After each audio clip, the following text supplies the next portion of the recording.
Hello नमस्कार, बहुत बहुत स्वागत आप सबका। एक खास न्यूज़ है, खास खबर है आप सभी के लिए। आप सबको पता होना चाहिए, जानना चाहिए, पता होना चाहिए कि क्या है क्या नहीं है।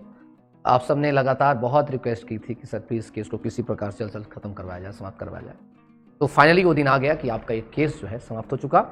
आप जो है मेंस की तैयारी के लिए जो है छात्र कर सकते हैं, और बाकी जो दूसरे चाहें, अगर खुश नहीं हैं तो जाके सुप्रीम कोर्ट का दरवाज़ा खटखटा सकते हैं। तो कुल मिलाकर के यहाँ पर मुद्दा क्या था, पूरा मुद्दा बता दूं आपको मैं। मुद्दा ये था कि ऐसे तमाम छात्र जिनके ओबीसी में 79 मार्क्स थे, जनरल में 79 मार्क्स थे, ओबीसी में 81 से भी ज़्यादा मार्क्स थे, तब भी 80 से ज़्यादा मार्क्स थे, तब भी उनका सिलेक्शन नहीं हुआ था। सिंगल बेंच से केस जिन्होंने जीता, उसके बाद जाके डबल बेंच में केस हुआ, सरकार लगाया।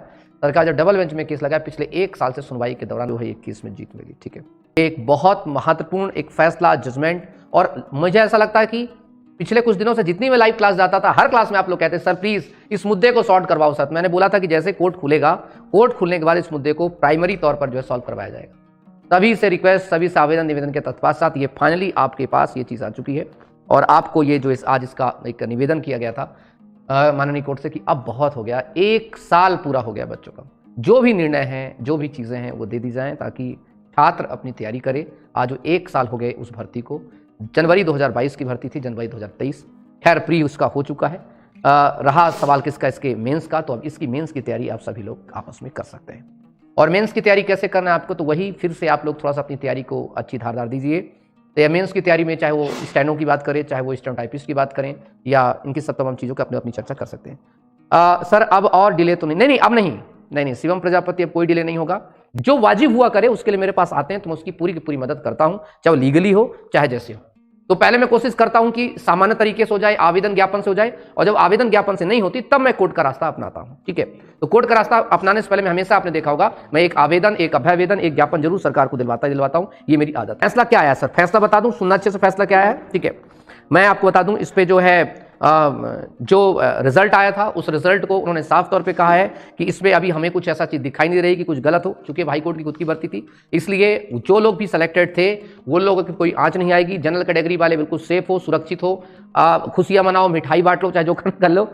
दूसरी चीज, जो दूसरे तमाम छात्र थे जिनका सिलेक्शन पहले हो रखा था, उन पर कोई आंच नहीं आएगी, कोई दिक्कत नहीं। मतलब अब तक कोई आंच नहीं, आज के फैसले पर कोई आंच नहीं। आप लोग जो है अपनी तैयारी अच्छे से कर सकिए। जिनका भी सिलेक्शन AG3 में हुआ था, जिनका भी सिलेक्शन स्टेनो में हुआ था, जिनका भी सिलेक्शन स्टेनोग्राफर में हुआ था, जिनका भी सिलेक्शन सहायक के लिए हुआ था, उन इंग्लिश की सहायक की बात करें या जो नॉर्मल की, दोनों में आया था उसमें, तो दोनों के लिए ही आप लोगों के लिए बेनिफिट रहेगा।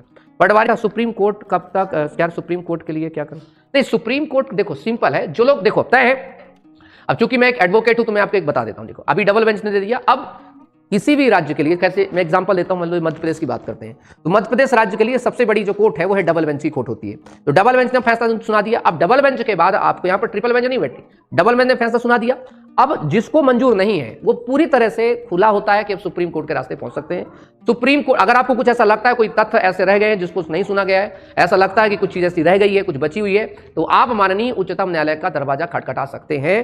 क्योंकि कई बार ऐसा होता है कि जब कुछ तथ्य रह जाते हैं, तो मैं ये नहीं कहूंगा कि चाहे कोई पक्ष हो, चाहे पिटिशनर की तरफ से, चाहे रिस्पोंडेंट की तरफ से, कोई भी पक्ष जो है अपना जो है जाकर के पक्ष रख सकता है। कहां, जो भी इससे प्रभावित हो, जिसको भी नहीं मजा आया हो, वो जाके सुप्रीम कोर्ट में फैसला रख सकता है। बिल्कुल कोई दिक्कत की बात नहीं। और कोई क्वेश्चन आप लोगों का हो तो बता दीजिए, फिर उसके बाद जो चर्चा करेंगे। इसका पूरा कंप्लीट ऑर्डर जो है, अगर आप लोगों को चेक करना है तो मैं आपको पिटीशन नंबर दे रहा हूं, ठीक है, 8750/2022 जी। हाँ, तो आप जो है MP हाई कोर्ट वेबसाइट पे जाइए, आराम से प्यार से जाइए, डालिए MP high court case status, उस केस स्टेटस डालिए 8750। बस एक काम करना, केस टाइप पे डालना रिट अपील, और आप देखेंगे तो आपका जो सारा चीजें, सारा मैटर ओपन हो जाएगा। आगे की कहानी के लिए बता दूं आपको मैं, तभी लोग अपनी तैयारी करते रहेंगे, तभी लोग अपनी जो है लगे रहिए। किसके लगे रहिए? मेंस के लगे रहिए, मेंस के लग जाइए आज से, ठीक है। और बाकी जो लोग खुद सुनना हो वो लोग सुप्रीम कोर्ट के लग जाइए, क्योंकि अब 1 हफ्ते के अंदर आपकी डेट आ जाएगी। किसकी डेट आ जाएगी? मेंस की डेट आ जाएगी, हाई कोर्ट की। मेंस की डेट का फिर आपका फाइनल रिजल्ट आ जाएगा। ओके सर, आपका साथ मरते दम तक नहीं छोड़ेंगे। यो गुड, अगर तुम मेरा साथ मरते दम तक नहीं छोड़ोगे तो मैं भी तुम्हारा साथ कभी नहीं छोड़ूंगा। ठीक है, चले दोस्त, ठीक है, थैंक यू सो मच।